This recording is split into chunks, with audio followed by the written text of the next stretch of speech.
بەسڵاوێکی دووبارە بینەران و گوێگرانی خۆشەویستی تەلەڤیزیۆنی کۆمەڵا هاتوومەتەوەلاتان بۆ پێشکەشکردنی بەرنامەی لێکدانەوە هەڵوێز. لە بەرنامەی لێکدانەوە هەڵوێستی ئەم شەویش چەند بابەتێکمان ئامادەیە بۆتان خوێنمەوە. بابەت یەکەممان بە ناونیشانی ڕێکەوتنی نهێنی ئاسایش و ئابووری لە نێوان ئەمریکا، ئیسرائیل، لوبنان و سووریا. ئەم بابەتە لەلایەن کارۆخسەی ڕزگارەوە نووسراوە. کۆبوونەوەکانی ئەحمەد شەرع سەرۆکی سووریا و جۆزێف ئەون سەرۆکی لوبنان لەگەڵ ئەمریکا و ژێربەژێر لەگەڵ ئیسرائیل ئاماژەکردن بە بوونی وتوێژ و ڕێکەوتنی شاراوە لە نێوان واشنتۆن، تەل ئەڤیڤ، بەیروت و دیمەشق. خاڵی سەرەکی جەختکردنەوە لەسەر ئەوەی کە ئەم گفتوگۆیانە دوو لە کۆنکاری عەرەبی و وڵاتانی وەک تورکیا و ئێران لە ناوچەکە بەڕێوە چووە کە ئەمەش سروشتی نهێنی و نائاسایی ڕێکەوتنەکە دەردەخات. ئاماژەدان بە دووبواری سەرەکی ڕێکەوتنەکە. ئاسایشی سنوورەکان و هاوکاری ئابووری پرسیاری سەرەکی. ئەم ڕێکەوتنە چ کاریگەریەکی لەسەر هاوسەنگی و هێز و داهاتووی ناوچەکە دەبێت. ناوەڕۆک شیکردنەوەی لایەنەکانی ڕێکەوتنە ئاسایشیەکانی سنوورەکان و سنووری لوبنان بەتایبەت لەگەڵ ئیسرائیل و لوبنان و سووریا. هێورکردنەوەی سنووری لوبنان ئیسرائیل. داواکاری ئیسرائیلیەکان گەرنتیکردنی دوورخستنەوەی گروپە تونڕەوەکان وەک حیزبوڵڵا و گروپە جیهادیەکانی سووریاییەکان کە لەسەر سنووری ئەحمەد شەرع کار دەکەن و هەن لە سووریادا.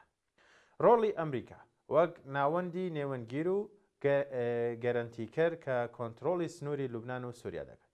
مەبەست ڕێگریکردن لە قاچاقچێتی چەک و مادە هۆشبەرەکان و جوڵەی گروپە چەکدارەکانە. ڕۆڵی سووریاش و پابندبوونیان بە ڕێکارەکانی کۆنتڕۆڵی سووریایە و هاوکاری ئابووری و پرۆژە هاوبەشەکان، یارمەتی ئابووری بۆ لوبنان، پێشکەشکردنی هاوکاری دارایی و پرۆژەی ژێرخان وەک کارەبا، گاز لە بەرامبەر پابندبوون بە مەرجی ئاسایشی سنوورەکان، دەرفەتە ئابووریەکانی سووریا، چاوپۆشیکردن لە سزاکان بۆ پرۆژە سنووردارەکان و یان ئاسانکاری بۆ بازرگانی سنووری. پرۆژەی وزە ئەگەری ڕێکەوتن لەسەر هێڵی گازی ئیسرائیل یان میسر کە بە لوبنان و سووریا تێپەڕ دەبێت وەک هێڵی گازی عەرەبی. لێکەوتەکان و کاردانەوەیەکانی ئەمریکا. جەختکردنەوە لەسەر سەقامگیری ناوچەکە و لاوازکردنی کاریگەری ئێران و تورکیا دەکات ئیسرائیل. بە بەدەستهێنانی ئارامی لە ڕۆژهەڵاتی ناوەڕاست دەزانێت و بە لە هەمان کاتیشدا بڵێن بە بەدیهاتنی ئاسایشی نیشتیمانی خۆی دەزانێت. لوبنانیش هەناسەیەکی ئابووری و دەستکەوتی ئاسایشی سەرڕای ناڕەزایەتی ناوخۆیی سووریا. دەستکەوتی سیاسی و ئابووری نهێنی لە دۆخێکی گۆشەگیردا. کاردانەوەی جیهانی عەرەبی، تووڕەیی و گومان. هەستکردن بە پەراوێزخستن و شکاندنی یەکگرتووی کۆنکاری عەرەبی و پێشێلکردنی دەستپێشخەری ئاشتی عەرەبی ئیسرائیل. لەبەر ئەوەی وتوێژەکان لە دەرەوەی چوارچێوە فەرمیەکان ئەنجام دراون، سەرنجام پوختەی بابەتەکە ئەمەیە. دووپاتکردنەوەی گرنگی ڕێکەوتنە نهێنیەکە و کاریگەری گۆڕانی هاوسەنگی هێزە. ئەم ڕێکەوتنە دەبێتە هۆی سەقامگیری درێژخایەن یان قوڵکردنەوەی دابەشبوونە ناوچەیەکان. وتەی کۆتایی جەختکردنەوە لەسەر ئەوەی کە ئەم ڕێکەوتنە هەرچەندە نهێنیە بەڵام نەخشەی سیاسی و ئابووری ڕۆژهەڵاتی ناوەڕاست بە شێوەیەکی بنەڕەتی دەگۆڕێت.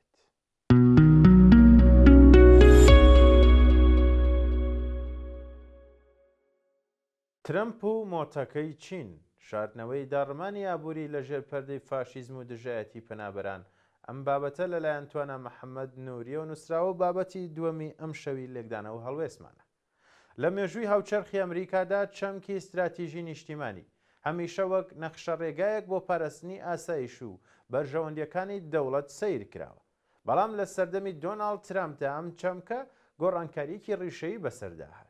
استراتیژیەکەی ترامپ چیتر پلانێکی نیشتیمانی نەریتی نییە، بەڵکو دەکرێت وەک مانیفێستێکی سیاسی و ئەمڕاستێکی پروپاگەندە وەسف بکرێت کە ئامانجی سەرەکی لی زوندێوکردنەوە و پشتیوانیکردنی ڕەوتی فاشیزمە لە سەرانسەری جیهاندا. خاڵی جەوهەری ئەم استراتیژیە ئەوەیە کە ترامپ سیاسەتی دەرەوەی ئەمریکای لەسەر بنەمای کللتور و ناسنامەدا ڕەشتووەتەوە. ئەم ئیدارەیە باشکرا و بێدوودەڵی پشتیوانی لە هێزە ڕاستڕە و فاشیستەکانی ئەوروپا دەکات و هەوڵ دەدات ڕێگری لە هێزە لیبراڵ و دیموکراتەکان بکات. بۆ ترامپ هاوپەیمانیەکان چیتر لەسەر بنەمای دیموکراسی و مافی مرۆڤ نین، بەڵکو لەسەر بنەمای نزیک بوونەوەیە لەو هێزانەی کە باوەڕیان بە پاکتاوی ڕەگەزی و داخستنی سنوورەکان هەیە. لەم دیدگای ترەمپە یان لەم دیدگایی ترەمپدا دژایەتیکردنی پەنابەران دەبێتە کۆڵەکەی سەرەکی. ترەمپ و ئیدارەکەی بە تەواوی باوەڕیان بە تیۆری جێگرەوەی گەورە هێناوە، تیۆریەکە کە پێی وایە پەنابەران بە تایبەتی مسلمانان بۆ ئەوە نەهاتون تێکەڵاوی کۆمەلگای ڕۆژئاوا بن، بەڵکو دەیانەوێت کللتوری خۆیان بخەنە شوێنی کللتوری سپیپێستی ئەوروپی و ئەمریکی. هەر بۆیە لە ژێر سایە حکومڕانی ئەودا پەنابەر لە مرۆڤێکی لێقەوماوە دەگۆڕدرێت بۆ تاوانبار و تێکدەر. بەمەش کۆچکردن لە مافێکی مرۆیەوە دەبێتە پرۆسەیەکی بازرگانی کە تەنها بۆ دەوڵەمەندەکان کراوەیە، لە کاتێکدا هەژاران ڕوبەڕووی دیوار و بەربەرز دەکرێنەوە. لە قوڵای ئەم استراتیژەدا ترسێکی گەورە لە دۆخێکی ئابووری ناوخۆی و پاشەکشەی هەژمونی ئەمریکا شاردراوەتەوە. لە ڕاستیدا ئەمریکا ئەمڕۆ بە بەدەست قەیرانێکی بنیادی قوڵەوە دەناڵێنێت، ژێرخانە ئابوووریەکەی داڕمەوە، چینی ناوڕاست بەرەو پوکانەوە دەچێت و نایەکسانیەکی ترسناک لە نێوان چینەکانیشدا دروست بووە. سیستەمی سەرمایەداری ئەمریکی چیتر توانای دابینکردنی خۆشگوزەرانی بۆ زۆرینەی خەڵک نەماوە. ترامپ باش لەم حەقیقەتە تێگەیشتووە، بەڵام لە بری ئەوەی دان بە شکستە ناوخۆیەکانی دابێنێت، ئەم قەیرانە ئابووریە بەکاردێنێت بۆ وروژاندنی هەستی نەتەوە پەرستی. ئەو هۆکاری هەژاربوونی خەڵکی ئەمریکا دەخاتە ئەستۆی دەرەوە، جا ئەوە پەنابەرێک بێت یان وڵاتێکی وەکو چین. لێرەوەیە کە دژایەتیکردنی چینیش لەلایەن ترەمپەوە دەبێتە بەشێکی دانەبراو لەم گوتارە. پاشەکشەی ئەمریکا لە بەرامبەر هەڵکشانی خێرای ئابووری و تەکنەلۆژیای چیندا ترسێکی گەورەی لای چینی دەسەڵاتداری ئەمریکا دروست کردووە. چین چیتر تەنها کارگەیەک نییە بۆ بەرهەمهێنانی کاڵای هەرزان، بەڵکو خەریکە دەبێتە پێشەنگ لە تەکنەلۆژیا و ژیری دەستکرد و زنجیرەی دابینکردنی جیهانی.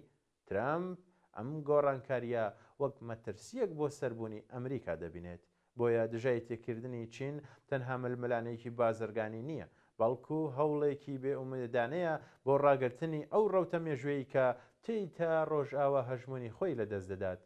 ترامپ بە سەپاندنی باج و داخستنی بازاڕەکان دەیەوێت دیوارێک بەڕووی ئەم پاشەکشەیەدا دروست بکات، بەڵام لە ڕاستیدا ئەمە نیشانەی لاوازیە نەک هێز. سیرکە یان سیرەکە لەوەدایە سەرڕای ئەم دژایەتیە ڕواڵەتیە و بەکارهێنانی چین وەکو دێوەزمەیەک بۆ شاردنەوەی شکستە ئابوووریەکانی ناوخۆ.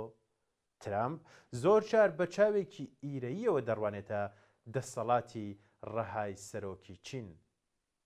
ئەو لە ناخەوە ئارەزووی ئەو جۆرە دەسەڵاتە دەکات کە بتوانێت بەبێ بربەستە دیموکراتیەکان بڕیار بدات. بۆیە دژایەتیکردنی چین لەلایەن ترەمپەوە شەڕ نییە لە پێناو دیموکراسی یان مافی مرۆڤ لە وڵاتەدا، بەڵکو ململانەیە لەسەر ئەوەی کێ دەتوانێت بەهێزتر یان بێبەزەیانەتر حکم بکات. سەبارەت بە ڕۆژهەڵاتی ناوەڕاستیش دیدی ترەمپ تێکەڵەیەکە لە بێباکی و سوکایەتی. ئەو پێی وایە مۆدێلێکی دیموکراسی بۆ خەڵکی ئەم ناوچەیە دەست نادات، لە بریەوە ستایشی حکمڕانی تەقلیدی و شێوازی میرەکانی کەنداو دەکات. بە بڕای ترامپ گەلانی ڕۆژهەڵاتی ناوەڕاست پێویستیان بە کوێخاو دەسەڵاتدارێکی هەمیشەیی هەیە تا کۆنتترۆلیان بکات. ئەمەش نەک تەنها وەک کاردانەوەیەک بەرامبەر شکستی ئەزمونونەکانی عێراق و ئەفغانستان، بەڵکو وەک ڕنگدانەوەی حەزی شاراوەی خودی ترەمپ دێت کە سەرسامە بە دەسەڵاتی ڕەها و سەرۆکایەتی هەتا هەتایی. دوجار ئەوەی بەناوی استراتیژی نیشتیمانی دەیفرۆشێتەوە لە بنەڕەت تا پرۆژەیەکە بۆ بەهێزکردنی پێگەی خودی دۆناڵد ترامپ و شاردنەوەی داڕمانی هێزی ئەمریکایە. دێکۆمنتەکە کە زیاتر پیا هەڵدانە بە کەسایەتی ئەو خەونەکانی بۆ جیهانێکی دابەش بوو پڕ لە دیوار، نەک دیدگایەک بۆ بژاندنەوەی ئابوووریەکی دادپەروەر یان پاراستنی بەهاکانی ئازادی لە جیهاندا.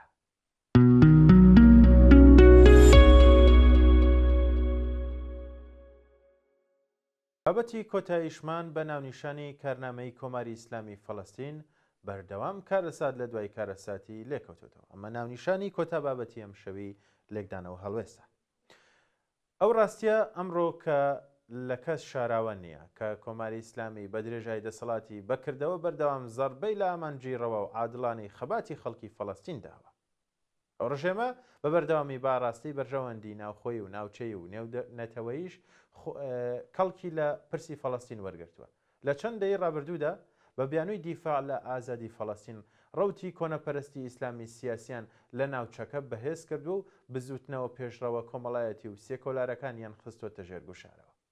لە کۆتایی دەی 60 یان بڵێم لە کۆتایی دەی 60 سەدەی زایانی ڕابردوودا ئیسلامی سیاسی لە ئاکامی ململانەی نێوان یەکێتی سۆڤیەت و ئەمریکا و پشتیوانی ئەمریکا لە گروپە ئیسلامگەراکان وەک هێزی بەرەنگاربوونەوە بەرامبەر بە میلیگەرایی سیکۆلار و چەپگەراکان کە لەلایەن سۆڤیەتەوە پشتیوانیان لێدەکرا بەهێز بوون.